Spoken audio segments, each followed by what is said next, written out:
Page 33, Miniature Waltz. Now we get an actual piece of music to play. We call it solo repertoire. I assume you understand what solo repertoire is. It simply means music you can play alone. Okay. The top of the page, they're covering retardando. Hopefully you already know what retardando means, or RIT for short. Simply means to gradually slow down. How much you slow down? That's interpretation. And you see it in this waltz in the next to the last measure, the RIT. Now there's lines underneath the left hand here, and I think they want you to put in the interval for that. So anytime you get the notes next to each other like that, the first or the second measure, that's a second. You just know there's seconds.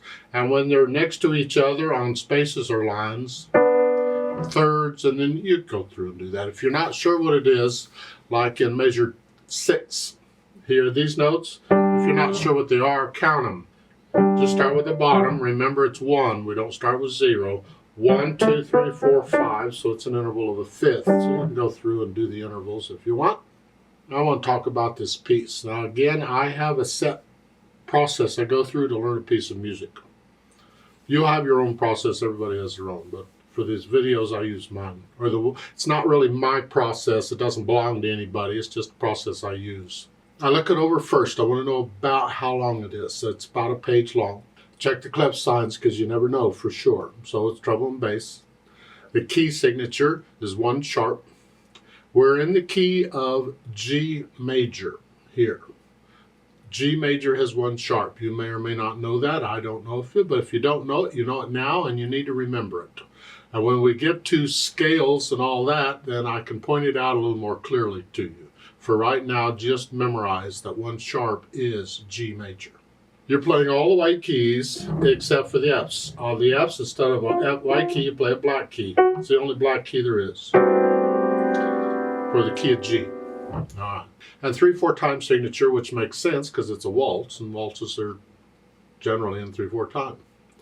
Now, both hands are playing here, so I want to take each hand one hand at a time first to make sure I got the notes, the rhythm, and the fingering.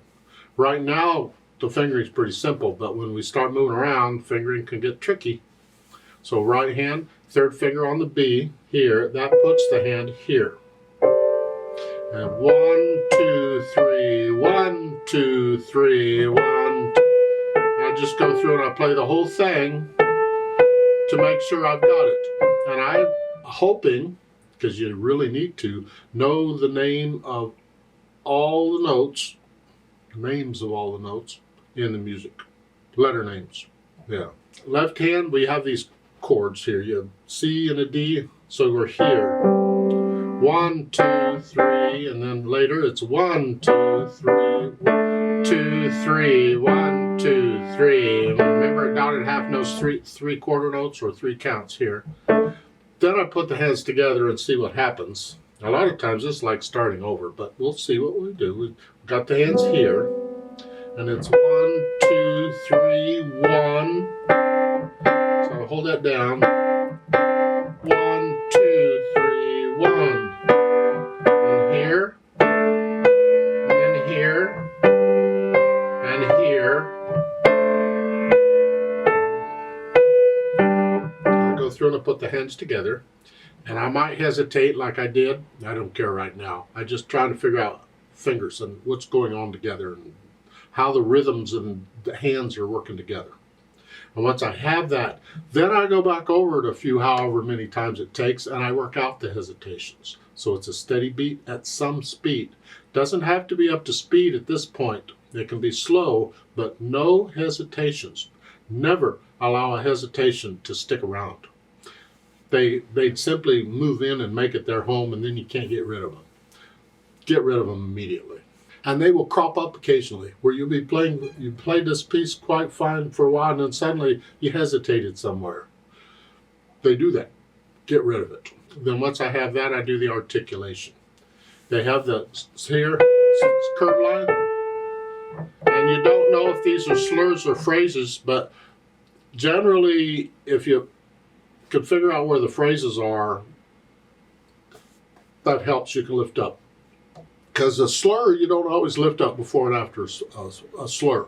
but a phrase you typically do. And for me, I have to play the melody a little quicker to hear it. That's just how I do it.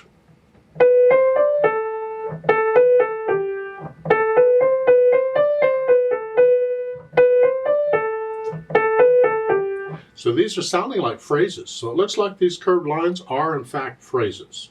So we'll lift up between each one like taking a breath just a little bit. Well, you have to lift up, it's a repeated note, but this is a little longer silence, like the so. The left hand, you just play them. You can't connect them, just play them. And some piano music, you might get those curved lines over these chords, and others you won't. The idea is they want you to connect the chords as best you can, even though you can't. Not a lot of silence. No, that would be staccato. Just so it's.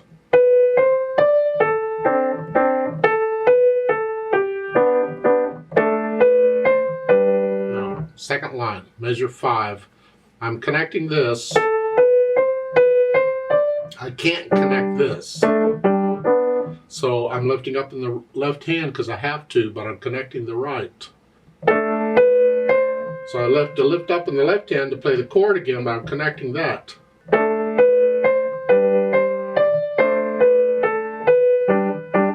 Don't lift up in one hand because you had to lift up in the other. No, oh please don't do that. Each hand has to be independent. Okay. Now once I have the articulation, then I think about the dynamics. MP at the beginning is mezzo piano or moderately soft. You'll have to decide what that is. This is sort of soft. The MP or the PP underneath the bottom staff, in my opinion, should not be there. They're just helping you out. It's called bring out the melody.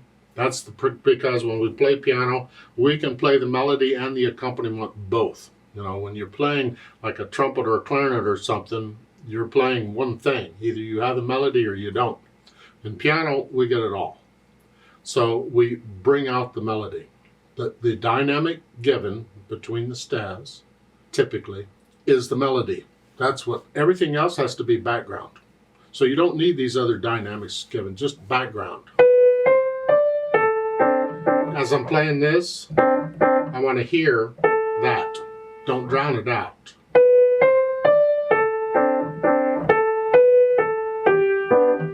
Measure 5 and 6, you get the hairpin to go up and then back down. We call it a swell. A swell up and back down. Now when I get these, I will look in the middle of them between the hairpins and I'll see what note or notes are there. That's my target. That's where I'm headed. I don't know how loud to get. They don't say. Don't care. I can exaggerate it at first, but that's my target. So it's a little louder. Yeah. See, it's right in those D and the C there in the middle. That's that's the loudest part, and then I come back off.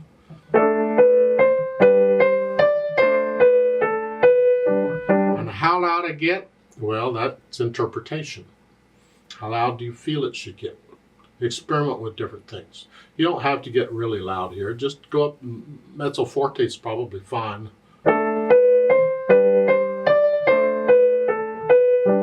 Measure 9, now you're mezzo forte, moderately loud. And again, you're in the background in the left hand. And then at the end, the last 2 measures, you get the hairpin to come down. Come down to moderately soft or so. It doesn't say how much to come down. A lot of times it doesn't. You feel it. It's interpretation. The left hand's just staying in the background. You see, I'm sort of heavy here because I use weight to play, and I'm getting lighter as I go. And the left hand is light and getting lighter. So I'm sort of heavy and I'm light at the same time.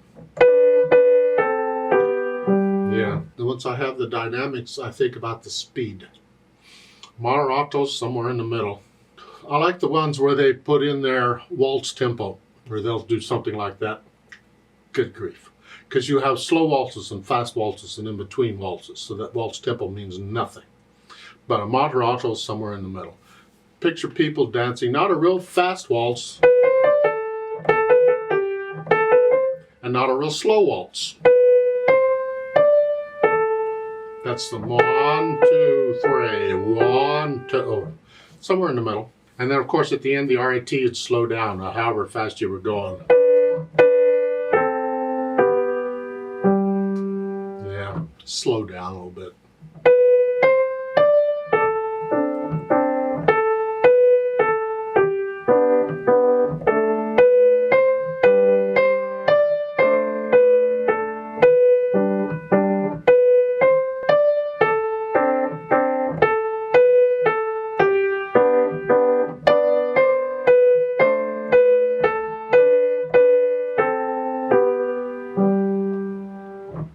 Please don't copy me.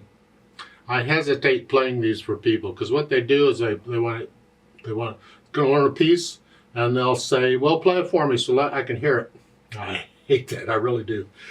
Play it yourself and figure it out and discover what it sounds like. Read the music and then check it with me after you've learned it. Now, remember the natural accents. 1, 2, 3. 1, 2, here. Exaggerate them if you have to. But feel the natural accents as you're going through. It's part of interpretation. Now, once you can play this at least slowly with no hesitations, come back to the video to the Play With Me section. The starting point's in the description. It always is, I hope. And play it along with me slowly. We'll check the notes and the rhythms. I'm not doing the dynamics, no louds and softs. We're not performing it. And we're going to go really slow for me. And just check, you should play the same note I'm playing when I play it. This is after you've learned it. Don't try and learn it in the Play With Me section. Learn it first and check it with the Play With Me section. I'll give us 3 counts. 1, ready, go.